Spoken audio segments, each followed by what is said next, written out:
Hello, everybody, and welcome to Marvel Rewind, where we review the latest journey in the MCU, at least on Disney Plus in television form.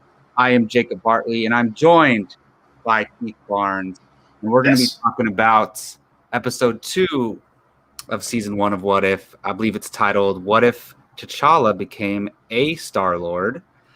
Very, very interesting. And yes, we're coming to you live on a Wednesday at 7:40-ish p.m. Last week we joked, Keith, because we did a Thursday at 5, and we were joking every episode just released different day, different time, and we're like, Different what show. If, what if we What released if? it on Wednesday at 7:42?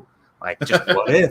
So Perfect. It gives us a lot of flexibility, anyways. Yes. But welcome to the show. Thank you all for returning and waiting in the chat, and welcome if it's your first time. So we're going to just get into it, talk about this whole episode, talk what we liked, what we didn't like. Definitely going to be some spoilers here.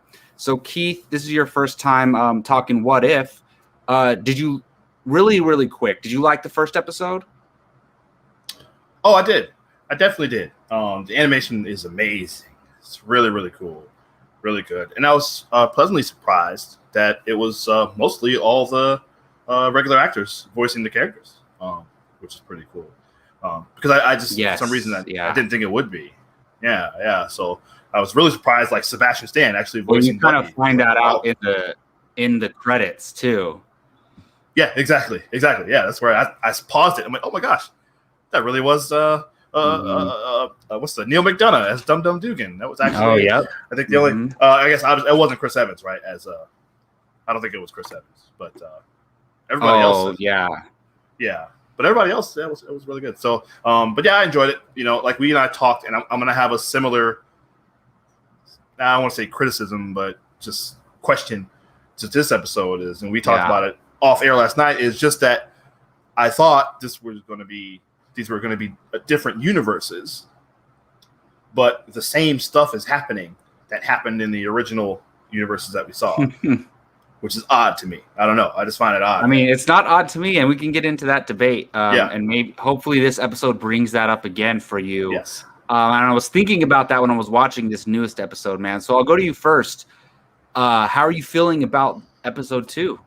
Love this. Obviously, maybe our last major inclusion of Chadwick Boseman in the MCU property. Yeah. We're coming up on. I think next week it'll be a year since his passing. Man, which as I was watching this, I was looking at the calendar like, oh yeah, I think it was. I'm pretty sure it was the 27th or something like that of August. So, you know, we'll deal with that, I guess, as it comes. But it's the timing is obviously I'm assuming it was probably on purpose. I don't know, but if not, then that's crazy. So it was great to hear him again. Obviously, it was great to hear his voice. I know he had a couple of new movies that he had. A couple. But you know what it showed me? It's like he's so charismatic that it flows through his voice too. Absolutely. Like you can just feel it. Like it feels like T'Challa. It really, exactly. So it was really wonderful and sad, of course, because I immediately went, oh yeah, and I went, oh yeah, you know? So, but it was really good. And like I said, I really enjoyed it. I love the space stuff. I love all the nowhere stuff and all I love Marvel, the cosmic stuff. So it was really cool to see him in that setting. Like it was. I really enjoyed it. Really enjoyed it. So, and again, I can't say enough about the animation. It's incredible, especially all the action scenes. Just the characters' faces all look exactly like the live action character. Like it's really good. Except Benicio del Toro, who is not that. He looks like the Hulk in this episode. Well, it is an alternate version of the character. Right.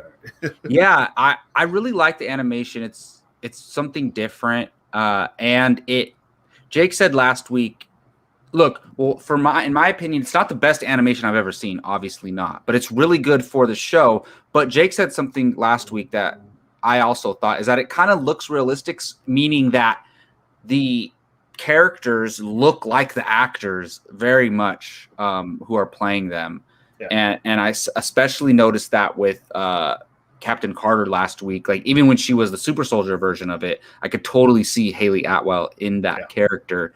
Same with Chadwick, same with Yondu, a bunch of these characters here. I loved last week and I loved this week. I'm not being too hard on these shows because they're in alternate timelines, alternate universes, whatever you want to call it. So I'm not holding them to the same standard as I would an MCU movie or an episode of Falcon and the Winter Soldier. I'm not that to degrade animation at all. It's not even about the animated part. Even if this was live action and they were doing, totally different universe timeline type of thing, I wouldn't be as harsh on it because it's like, okay, you can just tell this story and it can have no effect on us at all. And we can just move on with the MCU. But I just like these. I like both of these episodes, especially this one, because as a fan, I always am either thinking or talking to other fans about what if we saw this? What if we saw this? What if Chadwick was on the Guardians? Like things like this, we get to see it. And one thing we talked about a couple episodes of now ago was that we talked about different variants we want to see in the MCU. And one that I talked about, which I didn't know was going to appear in this, was a good version of Thanos. Yes. And I did not know he was going to be in this episode at all until I saw Josh Brolin's name in the credits. But I loved seeing this. And look, they obviously, because T'Challa, the character, he's supposed to be very inspirational and have a lot of positive effects on everybody around him. They really hammered that home in this episode. They basically showed us that if Chadwick joined, or if T'Challa joined the Guardians, he would completely turn Yondu around and make Yondu clean and make Yondu good. Make them do like Robin Hood type stuff like they referenced instead of just criminal stuff. So, then one of those things that T'Challa positive influences is Thanos. And I love when, I forget who was saying it, but somebody was saying, how'd you, convince the Mad Titan? And then Thanos comes up and he's like, it was just so weird to me to see Thanos in that environment, but I really liked it.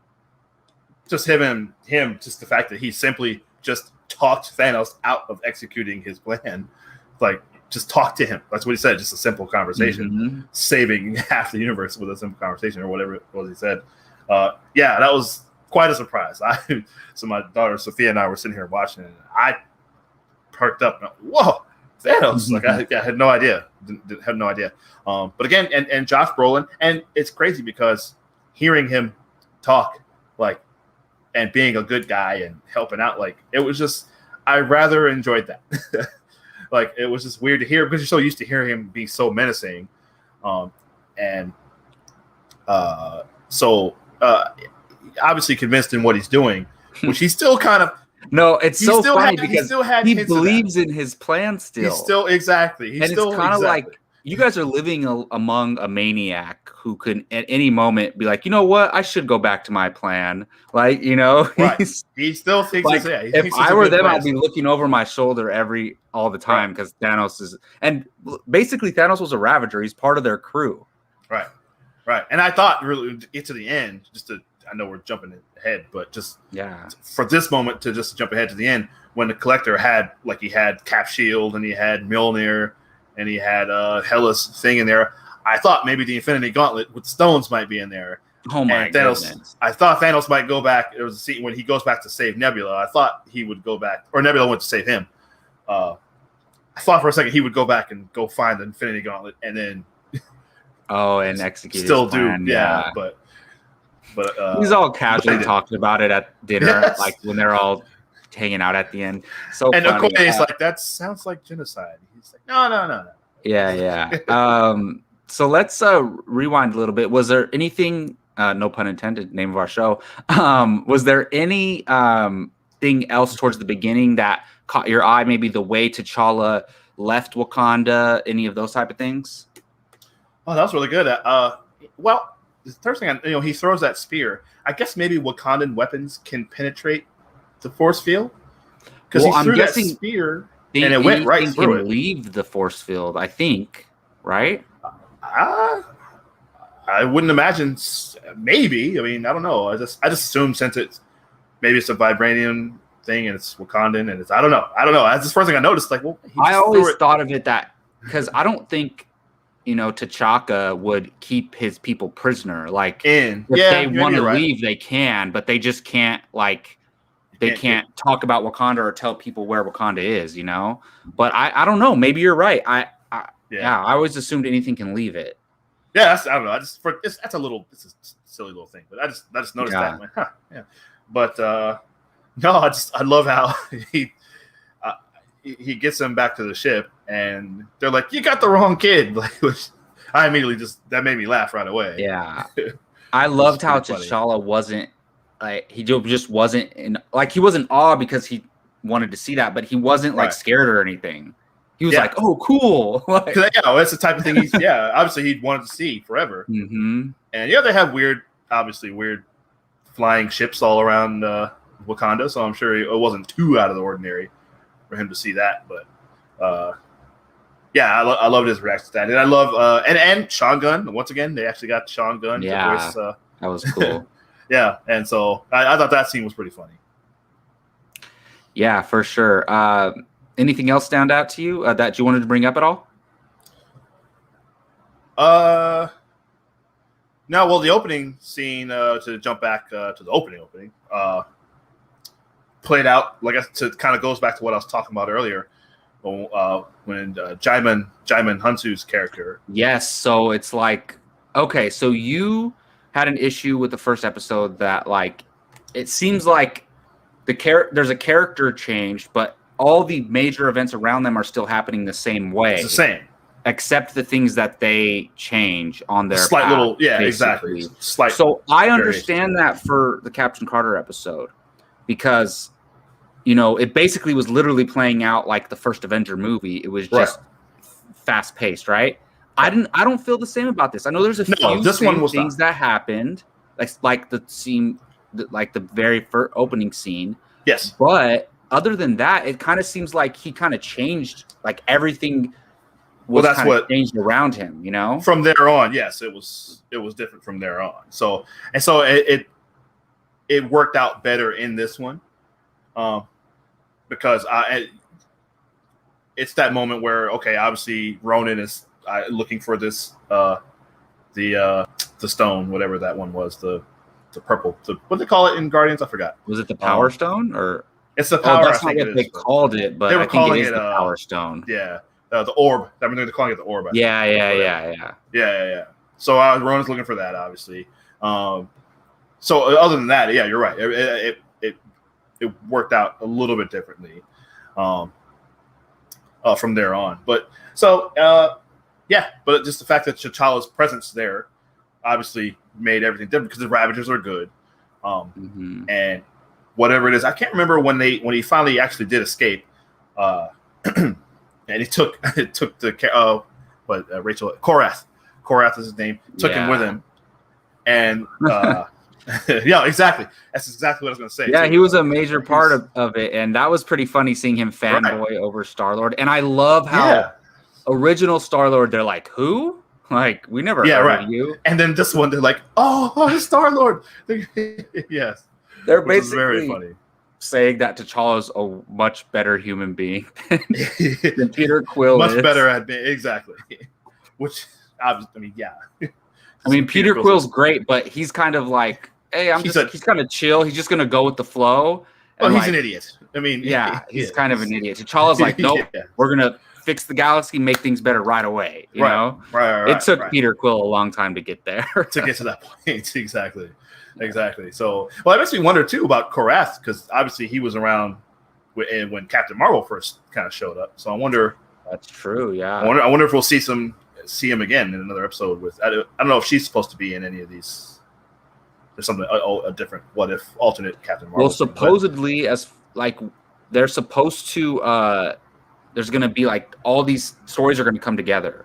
Yeah. This season.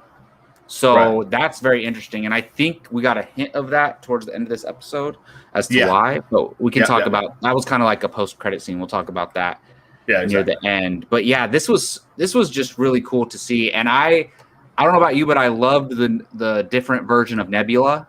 Yes. Even though it's still her, but it's just a very different version. Very got no Gamora. We got a cameo from Drax. Yeah. Obviously, no Groot and Rocket came about because Quill was never a criminal who got arrested and all that. So he never got interacted with those characters. But out of all those things, what maybe stands out to you the most? I think for me, seeing this different version of Nebula was really cool because Nebula in our main storyline MCU is so broken. Like she's destroyed from all the stuff that Thanos did to her. Yeah. This one seemed very unbroken, I guess I should say. Yeah, and I wonder if the same stuff still happened to her, but maybe through her relationship, friendship, or whatever it is with T'Challa. And I loved she calls him Cha-Cha. Cha-Cha, exactly. Yeah, that's very funny. That was so great. And I don't know if they were hinting at a romantic relationship there. It kind of sort of. They definitely had some flirty vibes for sure. Exactly. And I like that they did that and didn't make Gamora his love interest. I like how they kind of made Nebula have a big role in this. Right. Instead. Exactly. And you're right. And again, Karen Gillan doing a great job with the voice. But yeah, you're right. It was again similar to Thanos. Like it was really pleasant to see her being. Yeah, it was. And like a really good, it's a cool plan. Like what they did. I love what they did because when she made that turn, when we thought that she betrayed him, it was like, oh no. I thought she really did betray him too, and I was like, like we can't get just a good Gamora, a Gamora that's like good from the beginning, like because the Gamora we know, she went through a lot to get to become good. Yeah. Exactly. But no, it was. That was really we'll good. see. This is a good point. We will see some version of Gamora somewhere. Oh, okay. So that's a good point. Yeah. For sure. So once they go to the Collector, that stuff went crazy here. Not a big fan of the buff Collector. I know. I just thought it was odd. He's got his shirt open and he's all big, looks like the Hulk. Like I said, like what? It doesn't look like that. I mean, there was that weird. Right, so Thanos Loki. Did say once I stepped down, he went in and seized the position of power, is what Thanos said. Exactly. So, in being that powerful, you got to be able to handle yourself. So I'm guessing because the Collector we knew would not be able to handle himself in a fight. No, this Collector, he must have, whatever he did to himself, whether he worked out or used something to enhance himself. Yeah, exactly. I mean, he had to be because he knows people are going to be always coming for him. So I think he has to be available, able to fight. Exactly. And to go around trying to seize power from people, you got to be able to knock some heads around. Like we know Thanos can fight. Right. Which we saw a little bit of that. Howard the Duck. Yes, that was wonderful. Look, Seth Green. Shouts Seth Green. Find a way to get Howard the Duck in a bigger role in the MCU. I know, cool man. Yeah, I'm cool. Look, you have you have Rocket. We have a talking, walking raccoon. We can have a talking, walking. We have a duck. Exactly. From Duck World. Exactly. Yeah. So, listen, if he's from that weird he's from Duck World, but there clearly is a universe where everybody's an animal. Obviously, because you got Frog, you got Throg, you got you got Loki as the alligator Loki. So obviously Howard the Duck. I want to see. So is there a human version of Howard the Duck then in another universe, in another world? Good question. That's a good question. Yeah. So I thought that was funny, that the way how Howard the Duck played into it. And near the end, I believe I saw people in the chat talking about it earlier. It was so interesting and also odd seeing the Black Order working for the Collector and then Thanos having to fight the Black Order. Because if you think about this, this is not in the grand scheme of things. Like Thanos is how old? Like hundreds of years old, right? If not more, yeah. So from the time Chadwick or T'Challa was a kid to this adult version of T'Challa, it's like at most 30 years or something, right? So a lot went different in just a small 30-year time frame. Thanos went from being like this, the guy Mad Titan. the Mad Titan to what he is in this episode, and meaning only in 25, 30 years, he didn't meet up with the Black Order. They didn't become his crew, like all this stuff. Like he didn't even know them. So he must have like assembled that crew recently in the main timeline. Yeah, that's a good. Yeah, that's a very good point. Because when they realize the Black Order is the security, he's like, "Oh, I've heard they're ruthless or something like that," is what he says. Or I thought he said, "Take it from me," or something like that. And it's possible that maybe maybe they were working with him before this. That's what I assumed.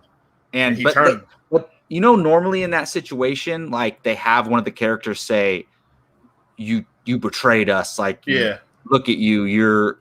We'll see now or something. Like. You gave up. But there was nothing like that. Yeah. So I was surprised to see that. Yeah. Same here. And they were really obviously he doesn't have any of the stones, but he's still very powerful. Oh, dude. He was. Well, they were. I don't even think he didn't even use a power stone to fight Hulk, and he didn't even use a stone to fight Hulk. He used any stone. So we assume. It didn't seem like like because normally he'd activate them, right? Yeah. He just boxed beat him Hulk. up. Yeah. And he's like the same size as Hulk, so right. And they took him down. Like they nearly took him out if Nebula hadn't saved him. So true. It was pretty. Yeah, I know there was 3 of them or whatever it was, but 2 or 3, whatever. But yeah, and then I noticed too. I'd forgotten when T'Challa was when he broke out, he was trying to escape, and Ebony Maw he took all the glass and wrapped it around his wrists and bound his feet together. All right, you just reminded me. Oh, that's right. Love Ebony Maw. Yeah. Amazing in Infinity War. Very powerful. Really cool in this. Like, he should be the big bad villain taking over everything. Exactly. I mean, Iron Man and Spider-Man killed him easily, but still that Ebony Maw is such a great character. He really is. Yeah, they need to find a way. I mean, multiverse is coming, so exactly. Like it honestly, if they would have killed all the other Black Order and just left him alive. Leave him, I know, right? Yeah. But technically he's in the Endgame battle, right? Yes, he was. He is, yeah. Yeah, he was. Yeah. A younger version, I guess. A little younger version. Like a few years younger, Yeah, but he knows all the magic and all the all the spells to I really want to see him and Doctor Strange battle again. Oh, dude, one of the best lines. You must be popular with children when he's trying to take the necklace off him. Exactly. So good. But man.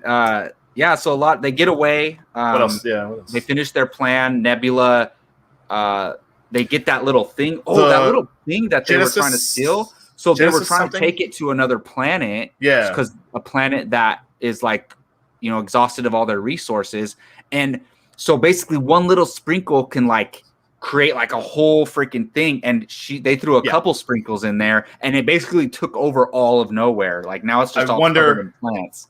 I know that was a nod to, because even the name, the Genesis, I forgot what it's called, but if anybody in the chat knows it, that's a Star Trek. I think Star Trek 3.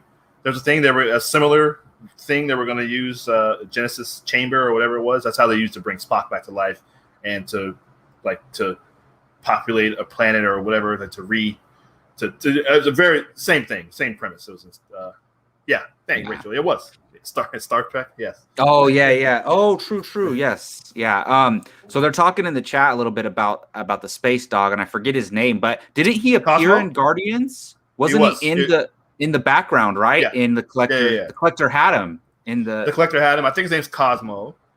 And and he is telepathic. Yes, he is. And then I think he's licking the collector's face, and then Howard the Duck. After everything blows up, he's licking the collector's face. So and that was the Howard first the Duck's time we ever seen him.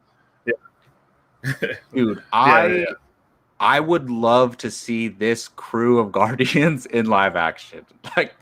Yes, that would be so cool. Just Thanos there, and then you have the whole crew is really cool. I know. I was thinking the exact same thing. It's I wish they would. Obviously, you can't do it with Chadwick, but all the rest of them, that would be really good, or at least a comic series or something. I enjoy this team. Yeah, for sure. And I just think where before, like prior to maybe even prior to Endgame, right? We would talk about these possibilities like of certain things. And to me now, everything is possible now. After Endgame, after Loki, with all the stuff going on, after WandaVision, basically anything's possible. So we don't know what's going to happen. You could see a scenario where hypothetically, maybe they have to close the multiverse eventually, and some different characters from different universes get stuck in our main timeline. We talked about this, and I think that happens in the comics too, like in the DC when they close the multiverse, like different characters from a different universe were stuck in the main Earth, right? So like different iterations of those characters. So like for example, hypothetically, this one won't happen, but if that good Thanos got sucked into the main timeline and then was there now, like what would he do in our main timeline?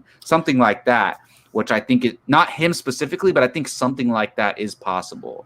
Well, and it's going to be a situation where it could be, because that would be interesting, because I wonder what our Earth, let's just call it 616, the regular one.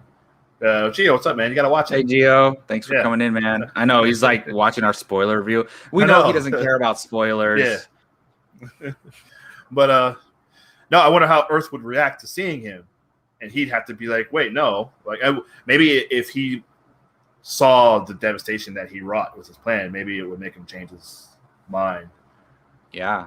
And how would the rest of the universe react to seeing him? Because we make it a similar thing with Loki, because that's true. If Loki goes to Earth and everybody's like, whoa, this guy's terrible, and he's like, no, I'm different now, or I don't know how that would work, but that's you got a similar, and what you were saying about like that concept or that happening. Ooh, this was a great line. That was a great line. Yeah, that was a great line. But at the end of the last episode, when Peggy goes through the Tesseract thing and comes out seemingly at the beginning of what we saw in Avengers, the first movie, when Loki comes through the Tesseract portal and at the SHIELD facility. Mm-hmm. That's what I'm assuming that's what that was, right? That was that scene. That was that moment. With Captain Carter? Yes. Yeah. So I guess in her timeline, though. So I think she's still in her timeline. But instead of Steve coming out, it was her. No, not Steve. No. Loki. She came out of the. Oh yeah, duh. Yeah. It seemed like it was that same moment in time, but in her reality. Instead of Loki, it was her. Yeah. But she was just whatever dimension that octopus thing was in. She went in there and was holding it off, fighting it or whatever, and then she comes out, whatever it is, years later. And exactly.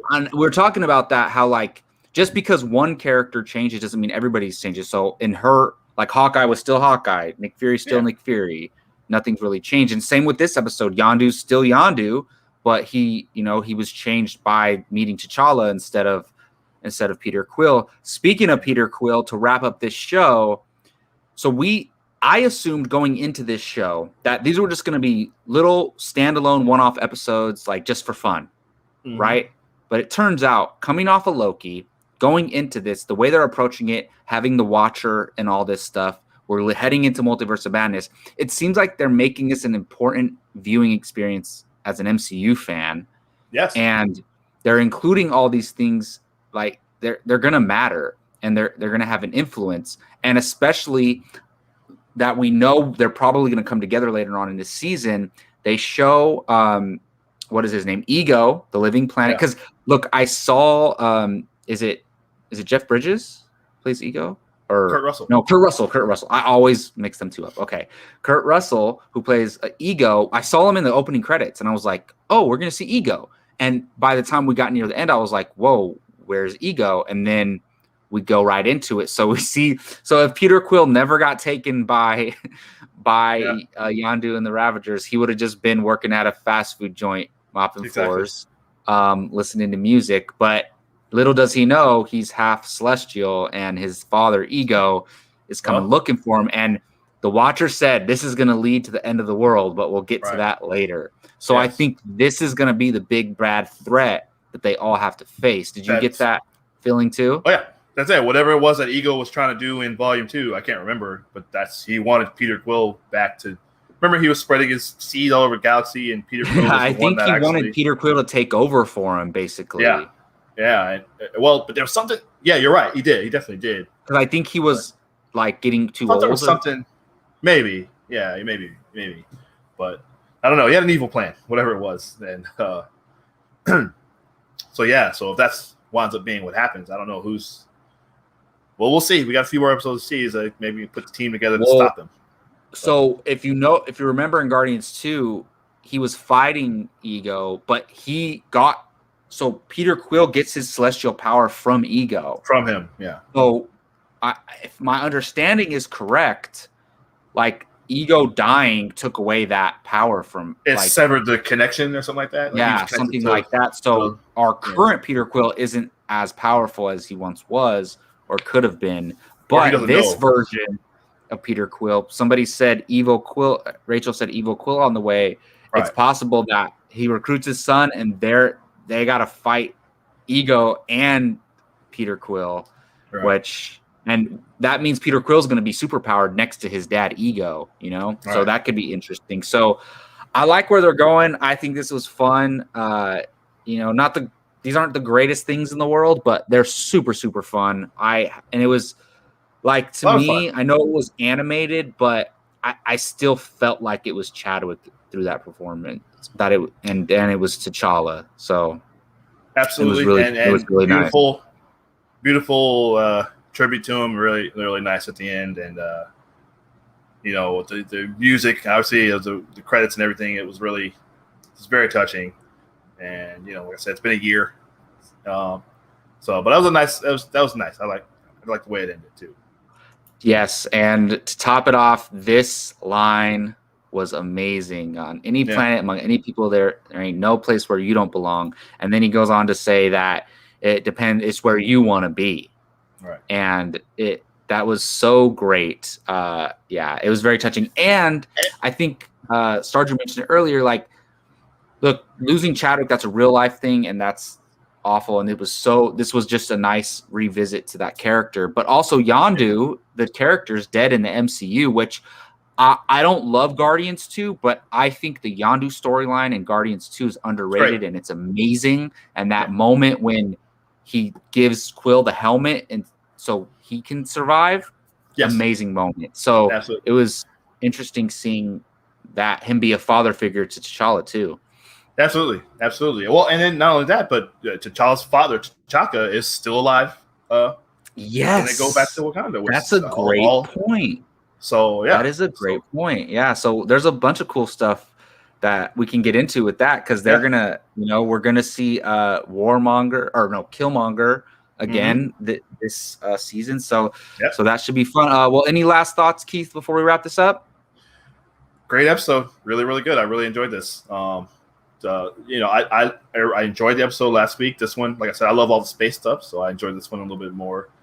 I like the Guardians Galaxy setting with different characters, obviously with T'Challa and Thanos and Nebula, different versions of them. So I really enjoyed this one, and the action is really, really good. I'm a big animation person, so these are really good. I hope that the rest of them are more like this. It was a lot of fun. So. Yeah, absolutely. And one more question, Keith, the hardest of them all, coming from Star Drew. I know my answer. I don't even remember the last time I went to a Dairy Queen. I have no idea. I don't think I've ever had a Blizzard. Nice. Okay, so I'm not a big Dairy Queen guy, but since I moved to Roseville, there's one really close to me. And so I've gone a few times, and I got to go Butterfinger. Look, it's weird. I'm not a big Butterfinger just candy bar. I like them, but they're not my favorite. But Butterfinger in ice cream, sign me up. Interesting. That's amazing. Because I love Butterfingers, and that's an interesting. I like them, but dude, you got to try either one from Sonic, the whatever theirs are called. Sonic, yes, those are the best. You have to. What are 100%. They called? Sonic freezes. I don't know. They all have different names. But you got to try the Butterfinger Sonic Blast. Oh, Sonic Blast. That's what it is. Sonic Blast, Butterfinger Sonic Blast or the Butterfinger Blizzard. So good, especially if you love Butterfingers. All right. Sonic on that note, don't know how we got there, but that's going to do it. Thank you all for joining us. This is always fun talking with you, all you viewers in the chat. Makes it so much more fun. Thank you, Keith, for joining me. I'm Jacob Bartley. You can find us both here on Apocalypse Movies YouTube channel every Tuesday at 7:30 p.m. Pacific Standard Time. We do a show called Apocalypse Now, where we hang out and talk movies. You can also find Keith and I on our YouTube channel, Bartley and Barnes. Yes. And check Keith out at his Twitter handle, which is at Keith Barnes 79. Thank you all for watching. And just before, I know Jacob, you probably want to say it, but we'll be back on sometime next week. I don't know if it'll be Wednesday. What if it'll be Wednesday? What if it's Thursday? We don't know. But definitely looking forward to talking about this next There will episode. Definitely be a episode next week. There will be Marvel Rewind talking episode 3 of What If, but you'll never know because we want to keep it exciting. All right. Thanks again for joining. We'll see you all next time.